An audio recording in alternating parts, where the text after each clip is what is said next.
The lake that kept him. Location: Lake Lanier, Georgia, 2018. Marcus Webb was 29 years old, a high school PE teacher from Atlanta, and every summer without exception, he did the same thing the first weekend after school let out. He packed his truck, drove 2 hours north to Lake Lanier, rented the same small lakeside cabin he had been renting since he was 24, and spent 3 days completely alone. No lesson plans, no parent emails, no alarm clock. Just the lake, a cooler full of beer, a fishing rod he barely used, and absolute silence. He had done it 5 times before the summer of 2018. The lake was familiar to him in the way that a place becomes familiar when you have spent enough quiet hours in it. He knew the sound of the water at different times of day, the way the light changed on the surface in the late afternoon, the particular chill that came off the water at night, even in the middle of summer. He felt safe there. More than anywhere else, he felt safe there. He arrived on a Friday evening in early June.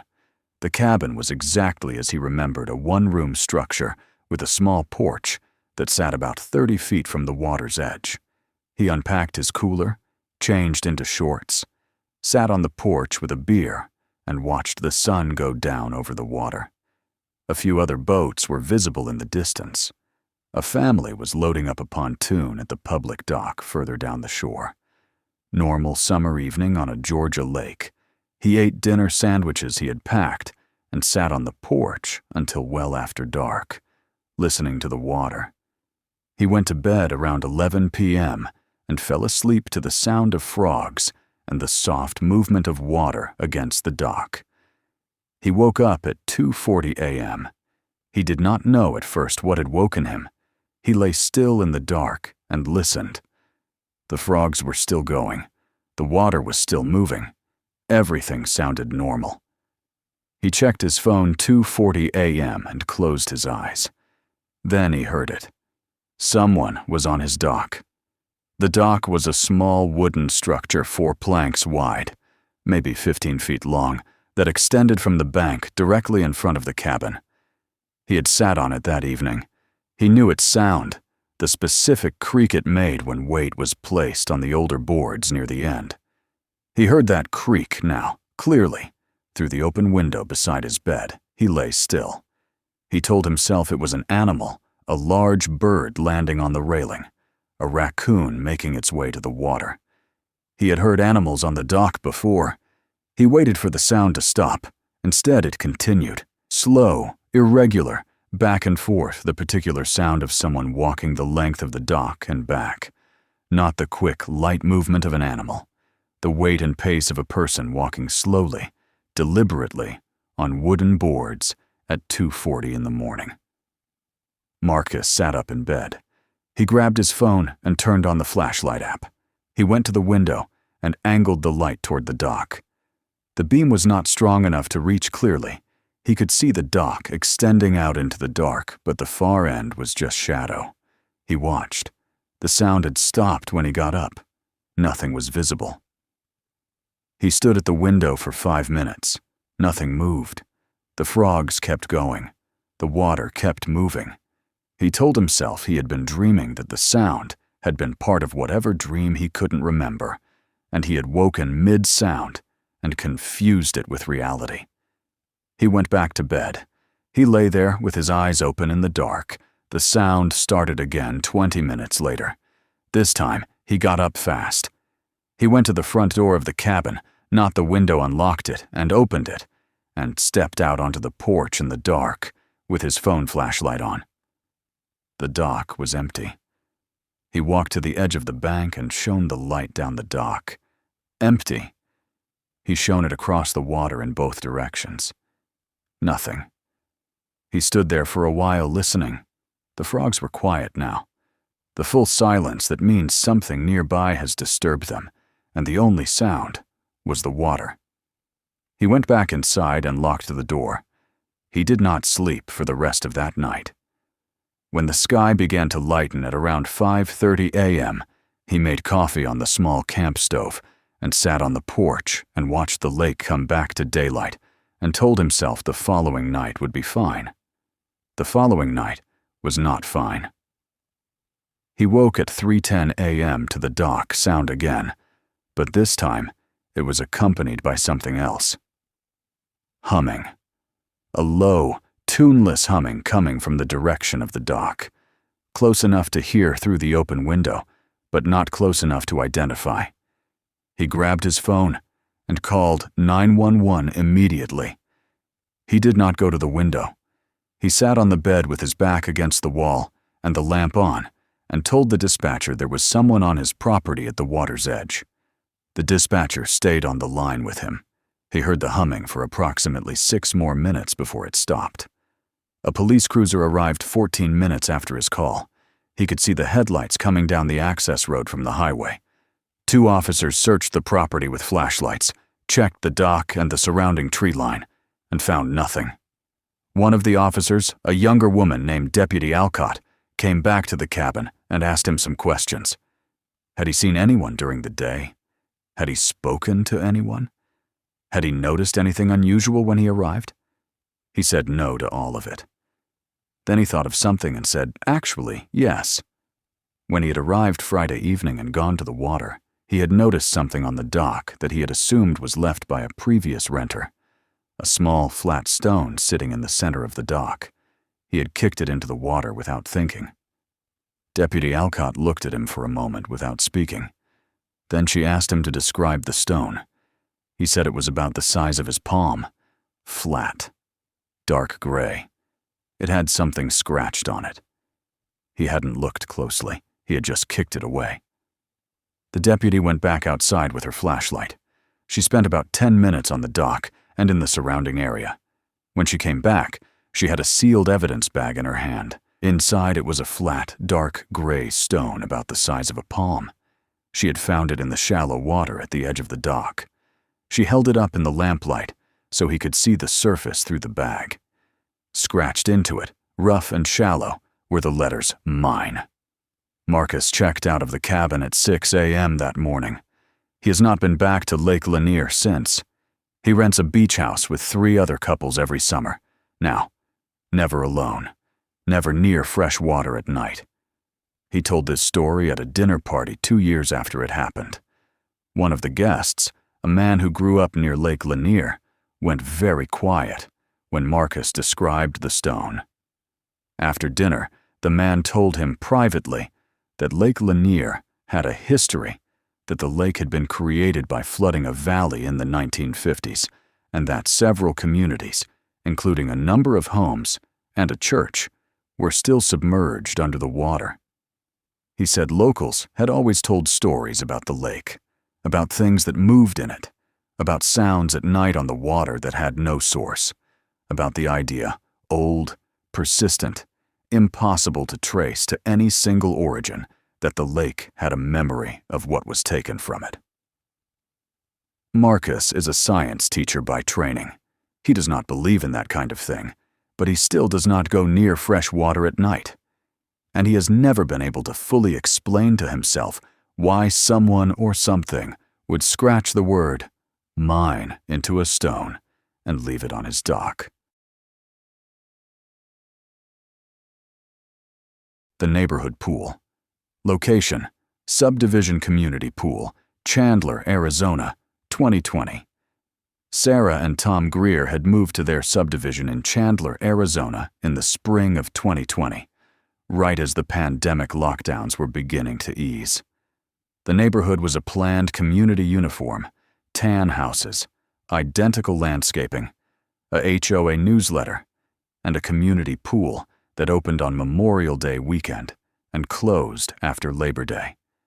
It was one of the main reasons they had chosen the neighborhood. Hot Arizona summers and a pool 2 minutes walk from your front door seemed like exactly the right trade-off. The pool was accessed by a key fob. Each household in the subdivision had one. The pool had a surrounding fence, a keypad gate, outdoor showers, restrooms in a small block building at the far end, and cameras at the entrance and exit. Hours were 6 a.m. to 10 p.m. After 10 p.m., the key fob stopped working, and the gate could only be opened from the inside. Sarah noticed him for the first time in late June. She had gone to the pool on a weekday afternoon. Tom was working from home. The kids were at their grandmother's for the week, and she wanted a few hours alone in the water. The pool was quiet, a mother with 2 young kids at the shallow end, an older man swimming laps, and a man sitting in one of the lounge chairs at the far end, near the restroom building.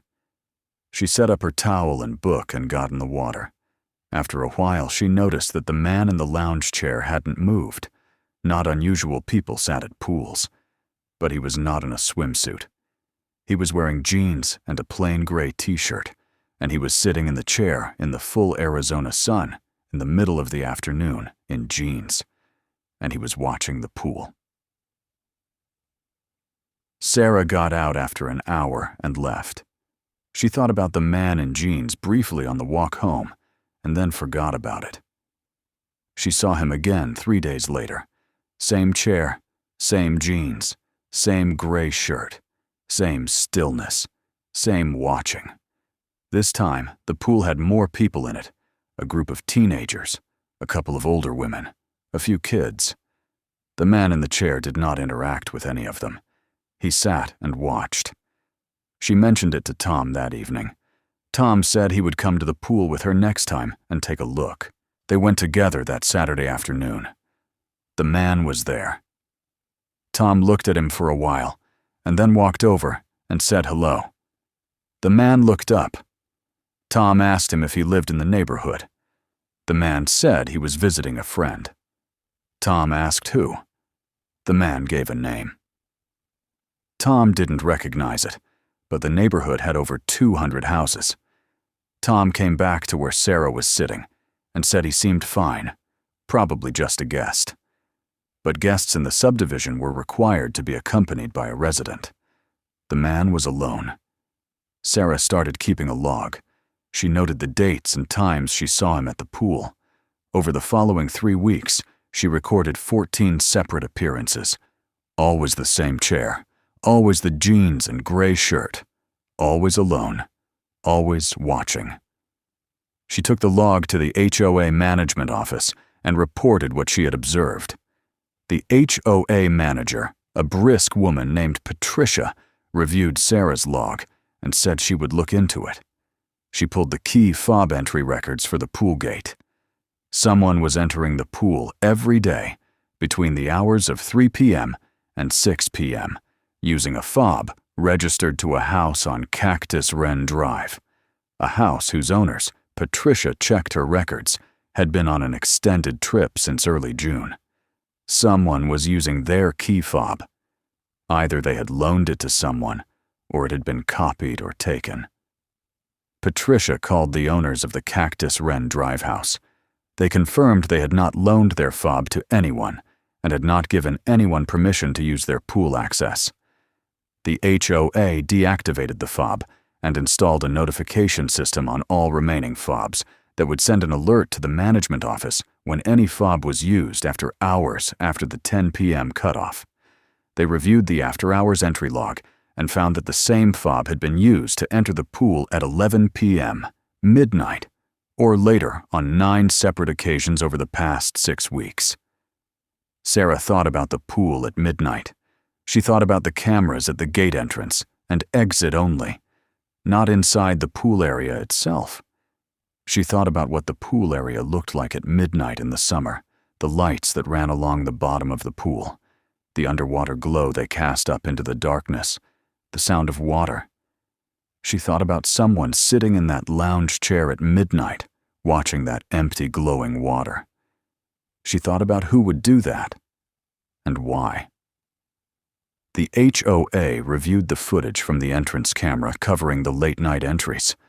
The footage showed a man entering in jeans and a gray shirt and exiting approximately 2 hours later. The footage quality was not good enough for a clear identification. They turned it over to the Chandler Police Department, along with the log. A patrol officer began driving past the pool entrance during evening hours. The man did not appear at the pool again after the fob was deactivated. In August, 6 weeks after the deactivation, the owners of the Cactus Wren Drive house returned from their trip and found that a window on the backside of their house had been opened from the outside. Nothing appeared to be missing, but in the spare bedroom, a room they used for storage, a folding chair had been moved from the corner to a position facing the window, which looked out over a section of the subdivision, including the roof of the pool building. The police documented it. No charges were ever filed. No identification was ever made. Sarah and Tom moved out of the subdivision the following spring. They have a house now with a private pool in the backyard, tall walls on all sides, no shared access, no key fobs. Sarah says they are happy there. She says the thing that changed for her permanently, and she believes irrevocably, is the way she uses public shared spaces now. The awareness that access to a pool or a park or any shared space is access to information about the people who use it. Patterns, schedules, faces, children, the times people come and go, and who they come and go with. She says she spent a long time thinking about what 14 documented visits to that pool had told someone about her neighborhood and the people in it. She says she is still thinking about it.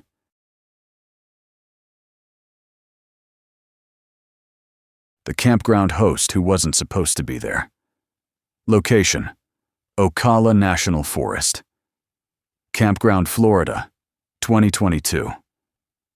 Brittany and Jason Morrow were 31 and 33 respectively, a married couple from Tampa who had been camping together since they started dating in their mid-20s.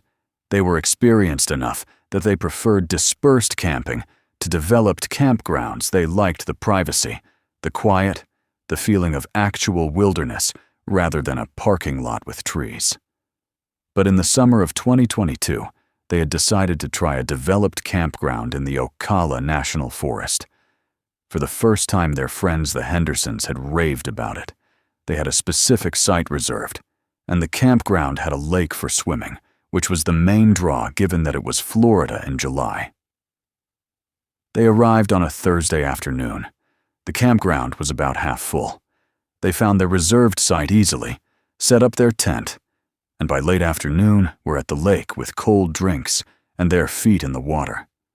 Other campers were swimming. A few kids were jumping off a rope swing at the far end. Someone was grilling nearby. It was exactly what they had wanted. That evening, a man came by their campsite and introduced himself as Glenn. He said he was the campground host, a volunteer position, where someone stayed at the campground for the season in exchange for a free campsite, serving as an informal presence, answering questions, helping people with issues. He was in his 60s, friendly, good-humored, with a golf cart he used to get around the campground. He told them where the bathrooms were, mentioned that the ranger station was 8 miles down the road, suggested the best time to swim to avoid the afternoon heat, and moved on to greet other campers.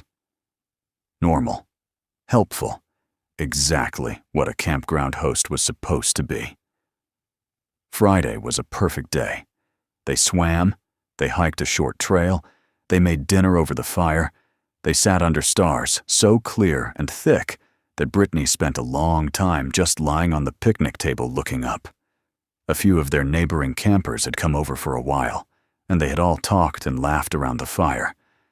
It was the kind of summer camping night that justified every drive and every tent peg and every mosquito.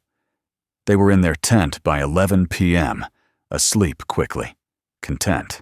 Brittany woke up around 2:30 a.m., needing to use the bathroom. The bathroom building was about a 2-minute walk down the campground road. She put on her flip-flops and grabbed her small flashlight and stepped out of the tent quietly so as not to wake Jason. The campground was still. Most fire pits were dark. A few had the low orange glow of dying coals. The sky was still clear and brilliant. She walked the path to the bathroom building, used it, came back out. The whole thing took about 4 minutes. On the walk back to her site, she passed the campground host set up a large RV at the entrance loop of the campground, with a small flag and a sign identifying it as the host site. She glanced at it as she passed. Glenn was standing outside his RV in the dark, not sitting in a chair, not walking to the bathroom, standing perfectly still about 10 feet from the front of his RV, facing the campground, watching the sights. It was 2:35 in the morning. He was fully dressed. He was standing in the dark without a flashlight or a lantern, and watching the sleeping campground with his arms at his sides. Brittany kept walking. She did not stop, did not make eye contact, walked at the same pace as before. She got back to her site and got into the tent and lay down and stared at the ceiling of the tent and thought about what she had just seen. She told herself campground hosts sometimes walked the grounds at night. She told herself he was probably checking on something. She told herself standing outside your own RV at 2 a.m. was not inherently alarming, and she was unsettled because she had been startled, and it was the middle of the night, and everything felt strange in the middle of the night. She almost believed herself. At 3:15 a.m., she heard footsteps on the gravel path outside their campsite, slow, even, moving past. She lay still and listened. They passed the site and continued down the road. She unzipped the tent window mesh very slightly and looked out. In the ambient light of the stars, she could see a figure walking slowly down the campground road. The figure stopped at the next campsite, occupied by a couple she had spoken to that evening. The figure stood at the edge of the site for a long moment, and then moved on. It stopped at the next site, and the one after that, methodical, patient, moving from site to site in the middle of the night, standing at the edge of each one, then moving on. Brittany woke Jason up immediately. She described what she had seen quietly, her mouth close to his ear, one hand on his arm to keep him calm. Jason lay still for a moment, and then slowly unzipped the main tent door a few inches and looked out. The figure was 4 sites down now, standing at the edge of a site occupied by a family, 2 adults, and what Jason had earlier noticed were 3 young children. It stood there for nearly 2 minutes and then moved on. Jason got his phone out and dialed the non-emergency police line. He spoke quietly and gave the campground name and location and described what was happening. The dispatcher said she would send a ranger and ask them to stay inside their tent and keep the line open. The figure continued through the campground, site by site, for another 10 minutes. Then it stopped. Brittany and Jason lay still. The campground was silent. The figure did not pass their site again. A park ranger arrived 22 minutes after Jason's call. The ranger drove through the campground slowly and stopped at the host site. There was a conversation, they could see it from their tent, a lantern on, the ranger, and a figure standing outside the RV. After several minutes, the ranger drove to their site and told them everything was fine and they should go back to sleep. Jason asked what had happened. The ranger said the host had explained he was doing a security walk. Jason asked if that was normal at 3 a.m. The ranger was quiet for a moment and then said that the host had mentioned he sometimes did it and it was his prerogative as a volunteer. The ranger left. They did not go back to sleep. They broke camp at 5:30 a.m. and drove back to Tampa. When they got home, Brittany searched online for information about that specific campground and the volunteer host program. She found a post on a camping forum from 2 years earlier. A woman had written about staying at that same campground, and being unnerved by the host, she described seeing him standing outside her tent in the middle of the night. The post had 7 replies. 2 of them described similar experiences at the same campground. One of them said she had complained to the Forest Service office and been told that the host was a long-standing volunteer and a valued member of the campground community. Brittany filed a complaint with the Ocala National Forest Ranger Station. She received a response 6 weeks later, acknowledging her concern and informing her that the campground host program was being reviewed. She checked the campground listing the following summer. A different host was listed for that season. She and Jason still go camping. They go back to dispersed camping now, deep in the forest. No facilities, no hosts, no neighbors, no one who knows where they are except each other. She says she thinks about that night when she hears people talk about how developed campgrounds are safer than dispersed camping because there are more people around. She says more people around just means more tents for someone to stand outside of in the dark. She says the thing that disturbs her most still, years later, is the methodical nature of it. Not frantic, not random. Site by site, in order, patient and deliberate, all the way through a sleeping campground in the middle of a summer night. Whatever he was doing, he had a system, and she has never stopped wondering how many summers that system had been running before someone finally lay awake and watched it happen. Stay safe out there this summer. Tell people where you are going. Trust your instincts. And if something feels wrong at 2 a.m., it almost certainly is.